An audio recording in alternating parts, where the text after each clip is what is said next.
Hello friends. आज की इस वीडियो में हम बात करने वाले हैं general English and legal language से रिलेटेड मोस्ट इम्पॉर्टेंट कुछ शब्दों के अर्थ के बारे में। अगर आप हमारे चैनल पर पहली बार आए हैं तो चैनल को सब्सक्राइब कर लें, साथ ही साथ बेल ऑन कर लें ताकि आने वाली वीडियोज़ की जानकारी आपको नोटिफिकेशन के माध्यम से मिलती रहे। और मैं बता दूं आपको कि इस वीडियो को आप लोग ज़्यादा से ज़्यादा शेयर करें अपने फ्रेंड्स के बीच, ताकि ये वीडियो सारे एलएलबी 6 सेमेस्टर वाले स्टूडेंट्स के पास पहुंच जाए और आप भी तैयारी कर लें अपने एग्ज़ाम की, और आपके फ्रेंड्स लोग भी अपने एग्ज़ाम की तैयारी कर पाएँ। ठीक है, तो इस वीडियो को ज़्यादा से ज़्यादा शेयर करें, वीडियो को लाइक कर दें। स्टार्ट होने से पहले आप इस वीडियो में हमारे साथ अंत तक बने रहिएगा। इस वीडियो में आपको 42 के अर्थ मिलेंगे, आपको शब्दों के अर्थ। ठीक है, देखिए यहाँ पर कुछ शब्दों के अर्थ या तात्पर्य बताने हैं। ठीक है, आपके एग्जाम में पूछ लिया जाएगा, जैसे कि संप्रभु का अर्थ है, तो आपको ऑप्शंस में टिक लगाना रहेगा। आपको याद रहेगा सही अर्थ या तात्पर्य तो आप टिक लगा पाएंगे, नहीं तैयार रहेगा तो नहीं लगा पाएंगे। ठीक है, और साथ ही साथ आप वकालत कर रहे हैं, एलएलबी कर रहे हैं, तो आपको इन शब्दों के अर्थ भी जानने बहुत ही आवश्यक हैं। ठीक है, तो वीडियो में अंत तक बने रहिएगा। सारे पॉइंट्स देखिए, यहाँ पर 42 पॉइंट्स आपको मिलेंगे। ठीक है, पहला पॉइंट क्या कहता है, ध्यान से सुनिएगा। देखिए, संप्रभु का अर्थ है, यहाँ पर अर्थ है या फिर पूछ लिया गया संप्रभु का तात्पर्य है। ठीक है, तो क्या होता है कि एक ऐसी सत्ता है जो सर्वोच्च हो तथा जिसे कोई अन्य अधिकारी या प्राधिकारी निवारित या नकारित ना कर सके। ठीक है, दूसरा पॉइंट क्या कहता है, ये यहाँ पर मैं ऐसे कर देता हूँ, सवेरियन का अर्थ या तात्पर्य हो गया। दूसरा है समाजवादी, सोशलिस्ट या समाजवाद। ठीक, तो इसका तात्पर्य क्या है या इसका अर्थ क्या है, समाजवाद का या समाजवादी का? एक ऐसी राज्य व्यवस्था से है जिसमें उत्पादन के साधनों एवं संसाधनों पर राज्य का नियंत्रण होता है तथा इनका प्रयोग सभी की उन्नति के लिए किया जाता है। तीसरा पॉइंट क्या कहता है कि धर्मनिरपेक्ष मतलब सेकुलर। अब धर्मनिरपेक्ष का तात्पर्य क्या है, आपके एग्जाम में पूछ लिया गया, तो जब आपको नहीं पता है तो आप सही ऑप्शन नहीं लगा पाएंगे, सही टिक नहीं लगा पाएंगे। ठीक है, और तुक्का मारने से आपका ऑप्शन सही नहीं हो पाएगा। ठीक है, कभी कभी तुक्का सही हो गया तो हो गया, बट हमेशा तुक्का सही नहीं होता है। इसलिए जो आप वीडियो देख रहे हैं ये आपके लिए बहुत ही इम्पोर्टेंट है, और अपने फ्रेंड्स के बीच भी इस वीडियो को शेयर कर दीजिएगा ताकि आपके साथ साथ आपके फ्रेंड्स लोग भी तैयार कर लेंगे कुछ शब्दों के तात्पर्य या अर्थ। ठीक है, तो धर्मनिरपेक्ष का या धर्मनिरपेक्ष से तात्पर्य क्या है, एक ऐसा राज्य होता है जिसमें सरकार, जिसमें मैं धर्मनिरपेक्ष के तात्पर्य की बात कर रहा हूँ ना, तो धर्मनिरपेक्ष सेकुलर की बात कर रहा हूँ। एक ऐसा राज्य होता है जिसमें सरकार किसी धर्म को राजधर्म के रूप में स्वीकार नहीं करती, बल्कि सभी धर्मों के साथ समान व्यवहार करती है। ये है धर्मनिरपेक्ष या सेकुलर का तात्पर्य। ठीक है, चौथा पॉइंट क्या कहता है कि मेंस रिया, ये एक लैटिन भाषा का शब्द है, मेंस रिया। ठीक है, मेंस रिया की बात कर रहा हूँ, तो येलो से मैं कर दिया हूँ। ठीक है, अब ध्यान दीजिएगा, ये एक लैटिन भाषा का शब्द है और अर्थ क्या है, मन स्थिति। ठीक, मन स्थिति शब्द को आपराधिक विधि में प्रयुक्त किया जाता है, याद रखिएगा, क्योंकि जितना भी इसमें लिखा है बहुत ही इंपॉर्टेंट है और आपको जानना भी जरूरी है क्योंकि आप वकालत कर रहे हैं। 5 पॉइंट क्या कह रहा है? बोने फिदी। अब यह जो है एक लैटिन भाषा का शब्द है और इस लैटिन शब्द का अंग्रेजी अर्थ गुड फेथ होता है, ठीक। और अर्थ क्या है इसका हिंदी? सद्भाव से, सद्भावना पूर्वक या फिर सद्भावी। आप कहिए सद्भाव से या सद्भावना पूर्वक कहिए या फिर सद्भावी कहिए, ठीक है। अब इसका अर्थ का प्रयोग कहाँ किया गया है या कहाँ पर वर्णित किया गया है? तो सद्भाव जो है या सद्भाव शब्द को भारतीय दंड संहिता 1860 की धारा में वर्णित किया गया है। 6 पॉइंट क्या कहता है कि सर्सियोररी ना, यही लिखा हुआ है, तो इसका अर्थ होता है प्रतिषेध। अब इसका मतलब क्या हुआ कि इसका तात्पर्य है यह एक रिट याचिका है जो भारत के सर्वोच्च न्यायालय एवं उच्च न्यायालयों द्वारा जारी किए जाते हैं। आगे बात करते हैं भाई 7 नंबर। अब 7 नंबर क्या कहता है? इंजुरिया की बात करेंगे। अब इंजुरिया के बारे में जान लीजिए। अंग्रेजी में अर्थ होता है इंजरी और हिंदी में अर्थ होता है रूपांतरण क्षति है, ठीक है। हिंदी अर्थ जो है इसका रूपांतरण क्षति है। अब जान लीजिए ये जो है क्षति पद भारतीय दंड संहिता 1860 की धारा 44 में वर्णित है, ये भी जान लीजिए। इसका पूरा डिस्क्रिप्टिव, ठीक है, विस्तार से आपको नेक्स्ट वीडियो में मैं बताऊंगा एक एक शब्द का, ठीक है।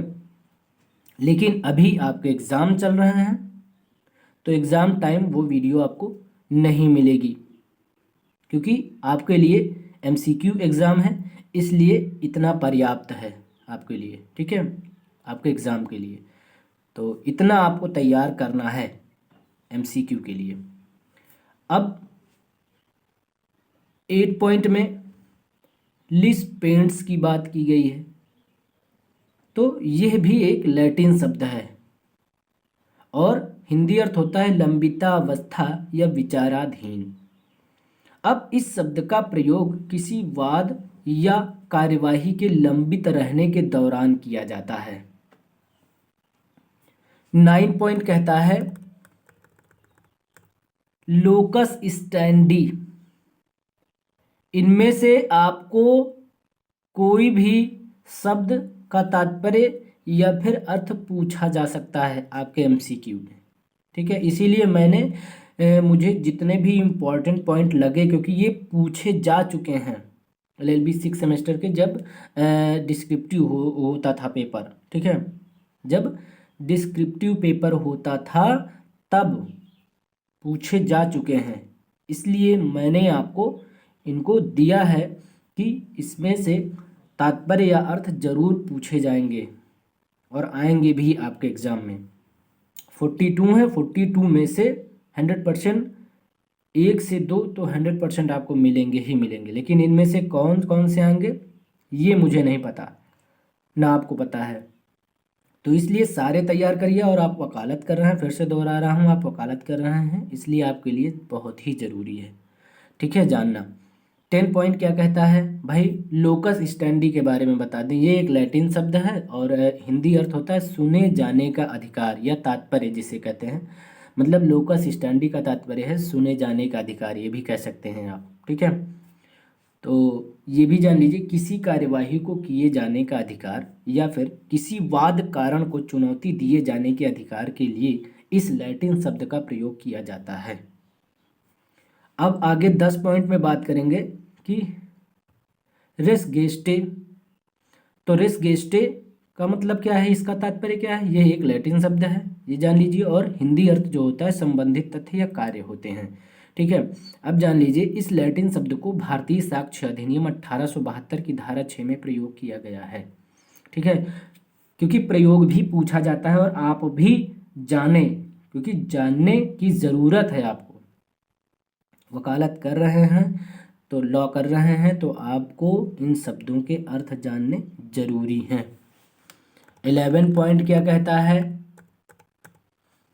देखिए यहाँ पर मुता विवाह के बारे में आपसे पूछा है और ये पूछा जा सकता है आपके एग्जाम में, मुता विवाह। देखिए मुता का तात्पर्य जो होता है, मुता का तात्पर्य जो होता है वो आनंद के लिए होता है। अब विवाह के संबंध में मुता का अर्थ बताइए। तो विवाह के संबंध में मुता का अर्थ होता है आनंद के लिए विवाह। ठीक। अब मुस्लिम विधि के अंतर्गत मुता एक प्रकार का विवाह है, समझ गए। मुस्लिम विधि के अंतर्गत जो है मुता जो है एक प्रकार का विवाह है, समझ गए। 12 नंबर में परिवीक्षा की बात करेंगे, प्रोबेशन। तो इसका अर्थ होता है परीक्षण करना। अब ध्यान दीजिएगा, जब अपराधी किसी अपराध के लिए दंडित किया जाता है और उसे जेल में भेज दिया जाता है, तब ऐसी स्थिति में अपराधी के प्रति सहानुभूति रखते हुए उसे परिवीक्षा पर छोड़ दिया जाता है। ठीक है। 13 नंबर क्या कहता है, 13 से आगे बात करेंगे अपचारी किशोर के बारे में। ठीक है। अब इसका अर्थ क्या होता है भाई, गलत कार्यों से है इसका अर्थ, या इसका तात्पर्य, अपचारी किशोर का तात्पर्य गलत कार्यों से है, याद रखिएगा। अब ध्यान दीजिएगा, इसको दो तरीके से बताया है। देखिए एक तो ये वाला पोर्शन और दूसरा ये वाला पोर्शन। ठीक। तो पहले पहला वाला पढ़ते हैं। एक ऐसा अवयस्क बालक, अपचारी किशोर का प्रयोग है ये। ठीक है। एक ऐसा अवयस्क बालक जिसका आचरण या फिर उसके द्वारा किए गए कृत्य ऐसे हों जो समाज के नैतिक मूल्यों के विपरीत हों, याद रखिएगा। या दूसरे शब्दों में कहा गया है कि ऐसा अवयस्क व्यक्ति जिसके द्वारा किए जाने वाले या किए जा रहे कृत्य विधि के विपरीत हों या विधि का उल्लंघन करते हों। ठीक है। यह है अपचारी किशोर, समझ गए। 14 नंबर में प्रतिनिधिक दायित्व, विकेरियस लायबिलिटी। अब ध्यान दीजिएगा, जब किसी व्यक्ति को किसी दूसरे व्यक्ति के कृत्यों के लिए उत्तरदायी ठहराया जाए तो उसे प्रतिनिधिक दायित्व कहा जाता है। ठीक है। यह है तात्पर्य प्रतिनिधिक दायित्व का। ठीक है। आगे बात करेंगे 15 पॉइंट की। पॉइंट 15, वाद कारण, काज ऑफ एक्शन। अब इसका मतलब या इसका तात्पर्य क्या होता है, किसी विवाद के ऐसे वाद कारण से है जिसके लिए वाद संस्थित किया जाता है। ठीक है। और यहाँ पर वाद कारण से ये भी जान लीजिए कि वाद जो है किसी भी वाद का आधार होता है। ठीक है। 16 नंबर की बात करेंगे, 16 पॉइंट की। यहाँ पर जो है देखिए, व्यादेश जो है या व्यादेश का तात्पर्य क्या है, तो याद रखिएगा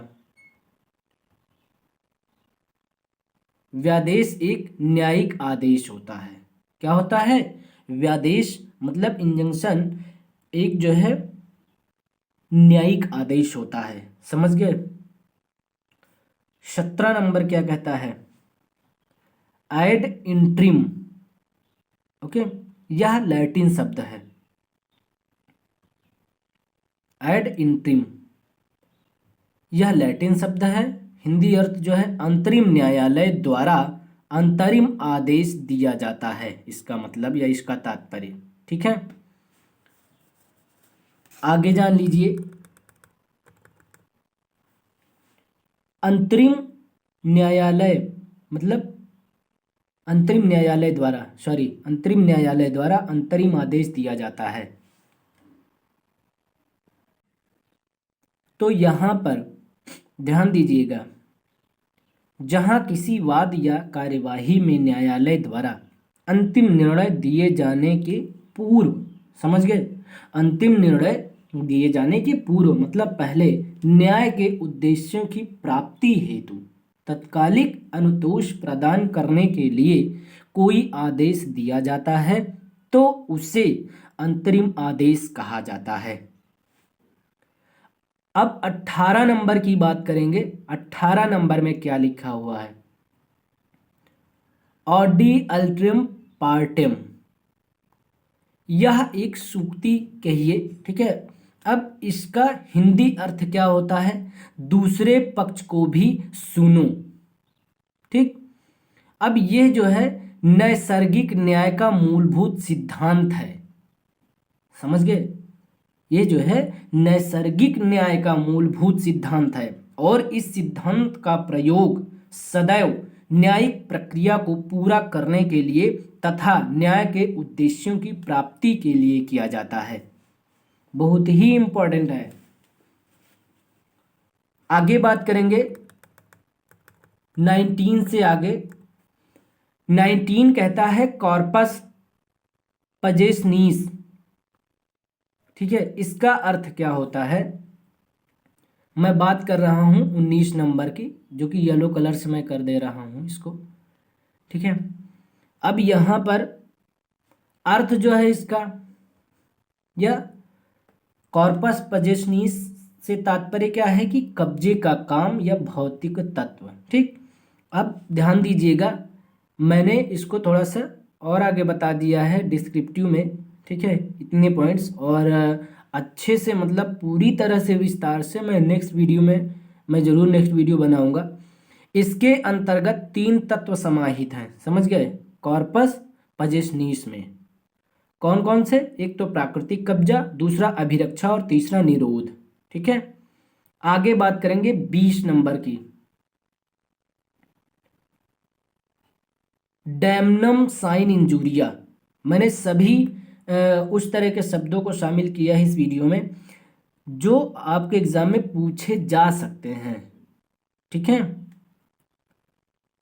संभावनाएं हैं पूछे जाने की, तो इसलिए इन सभी को मैंने इसमें आपको बताने का प्रयास किया है और इनको आप तैयार कर लीजिएगा, क्योंकि मैं इतना अनुमान लगा रहा हूँ कि अगर ये डिस्क्रिप्टिव में पूछे जाते थे तो 100% इसमें से आपके ऑब्जेक्टिव में मतलब एमसीक्यू में पूछे जाएंगे, ठीक है। तो इसलिए इनको आप तैयार कर लीजिए, और आप वकालत कर रहे हैं तो आपको इन शब्दों के अर्थ जानने बहुत ही ज़रूरी हैं, ठीक है। देखिए यहाँ पर 21 मीन्स मैं डैमनम साइन इंजूरिया की बात कर रहा था, सॉरी, ठीक है। तो यहाँ पर इसका अर्थ क्या होगा? बिना हानि के क्षति। 21 नंबर क्या कहता है?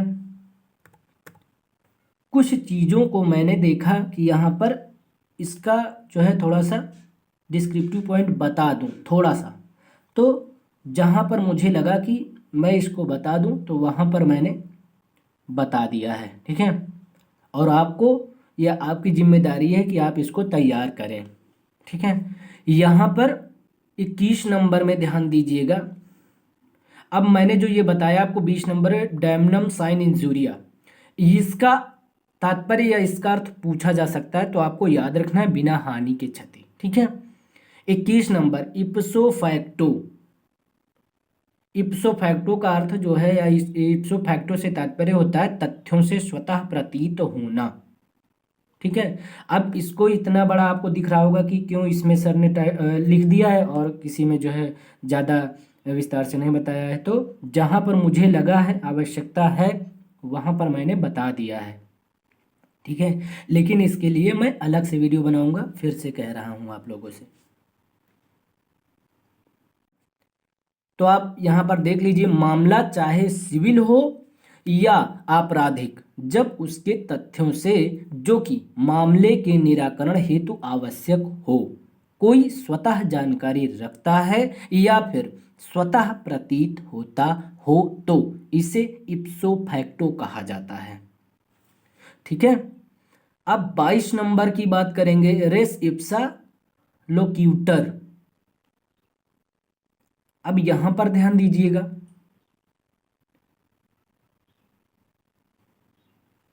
यहां पर देखिए अर्थ घटना स्वयं प्रमाण है। रेस इप्सा लोक्यूटर का जो है तात्पर्य होता है घटना स्वयं प्रमाण है या परिस्थितियां स्वयं बोलती हैं। ठीक है, ये भी कह सकते हैं। अब यह सूक्ति सबूत के भार को प्रमाणित करता है, जिससे न्यायालय यह निष्कर्ष निकालने में सक्षम होता है कि यदि प्रतिवादी स्वयं उपेक्षावान नहीं होता तो घटना नहीं घटती। ठीक है, ये पॉइंट्स आपको याद रखना है। 23 नंबर क्या कहता है कि मैलाफाइड। ठीक है, इसका अर्थ या इससे तात्पर्य क्या होता है, दुर्भावना पूर्वक। ठीक है, क्या होता है, दुर्भावना पूर्वक। अब ध्यान दीजिएगा, जब कोई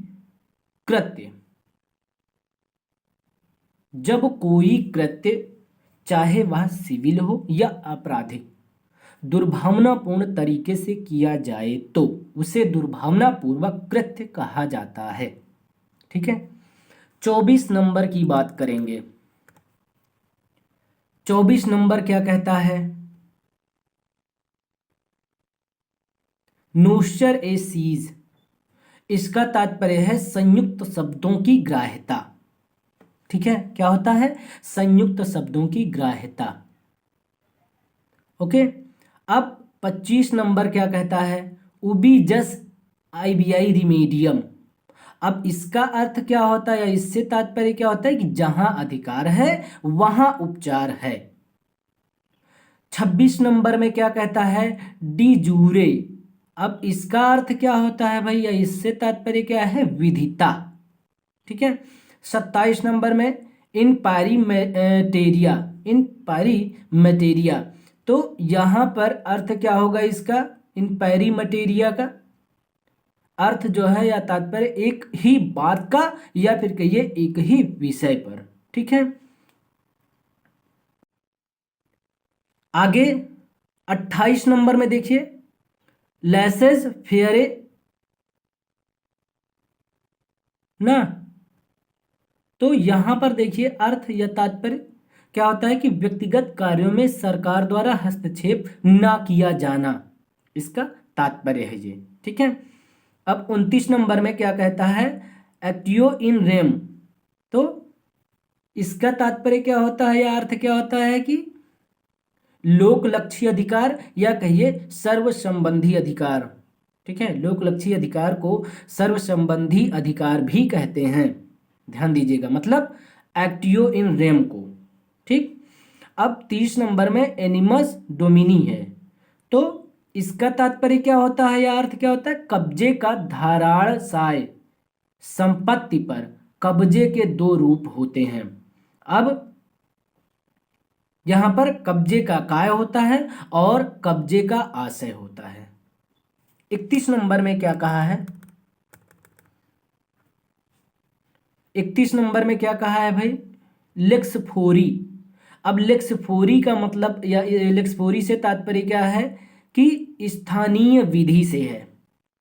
ठीक, लेक्सफोरी से तात्पर्य स्थानीय विधि से है। अब 32 नंबर में देखिए क्या लिखा हुआ है, ओबिटर डिक्टा। अब इससे मतलब ओबिटर डिक्टा से तात्पर्य है इतरोक्ति। ठीक है, अब 33 नंबर में आप देख रहे हैं ओनस प्रोवेंडी, ओनस प्रोवेंडी है ना। तो इसका तात्पर्य क्या होता है, सबूत का भार, मतलब बर्डन ऑफ प्रूफ। अब 34 नंबर में आप आ गए हैं तो यहां पर देखिए रेस नुलियस। अब इसका तात्पर्य क्या होता है, स्वामी विहीन संपत्ति। समझ गए, आगे देखते हैं 35 नंबर में क्या कहा है, प्राइम फेसी। तो इसका तात्पर्य है पहली दृष्टि में देखते ही। ठीक है, इसको मैं येलो से कर दूं। अब यहाँ पर तात्पर्य भी कर देता हूं। तात्पर्य मतलब पहली दृष्टि में देखते ही 36 नंबर में देखिए अल्ट्रा वायरस। तो अल्ट्रा वायरस का तात्पर्य क्या है भाई, देख लीजिए आप। शक्ति बाह्य कोई ऐसा कार्य जिसे करने की अधिकारिता प्राप्त ना हो। 37 नंबर में लिखा है न्यूडम पैक्टम। अब इसका तात्पर्य क्या होता है भाई, बिना प्रतिफल के। 38 नंबर देख रहे हैं आप एजस्डम जेनेरिस। तो इसका तात्पर्य क्या होता है, समान तरह के या समान प्रकृति के। आगे बात करेंगे 39 नंबर एक्टस रियूस। तो इसका तात्पर्य क्या होता है, आपराधिक कृत्य। 40 नंबर में आपको मिल गया है शत्रवसान। अब इसका अर्थ क्या होता है या तात्पर्य क्या होता है शत्रवसान से, तो शत्रु की समाप्ति होती है इसका मतलब। 41 नंबर में पूछा गया है आपसे कि पीठासीन अधिकारी प्रिसाइडिंग ऑफिसर का तात्पर्य क्या है या इसका अर्थ क्या है, तो आपको ध्यान देना है तत्कालीन समय में पद पर आसीन। 42 नंबर में आहूत शब्द मतलब समन की बात की है, तो इसका अर्थ क्या होता है, शत्रु को बुलाना।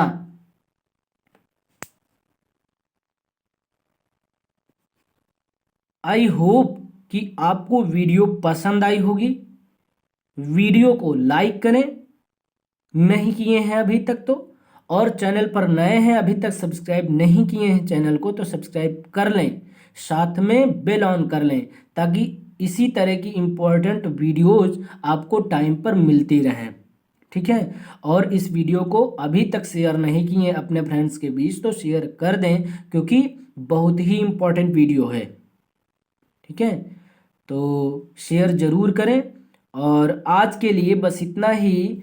इन शब्दों के अर्थ जितने भी मैंने दिए हैं इस वीडियो में, इनको आप तैयार कर लीजिएगा अच्छे से। अब हम आपसे नेक्स्ट वीडियो में मिलेंगे। बहुत बहुत धन्यवाद दोस्तों।